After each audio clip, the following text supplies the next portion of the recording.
ধরুন আপনি অনেক তৃষ্ণার্ত, অনেক ক্ষুধার্ত। একটু আদর, একটু ভালোবাসা পেলে আপনি বেঁচে যেতেন। কিন্তু কেউ আপনার সামনে এক গ্লাস বিষ রাখলো, আপনি খাবেন সেটা? আমার মনে হয় না আপনি খাবেন।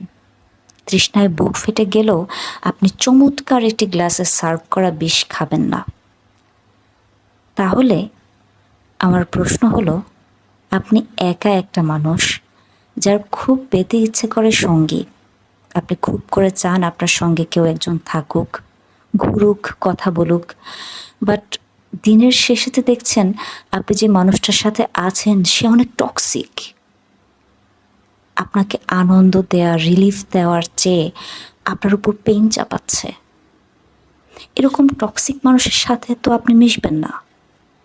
কারণ তৃষ্ণায় বুক ফেটে গেলেও যেরকম বিষ খেতে হয় না,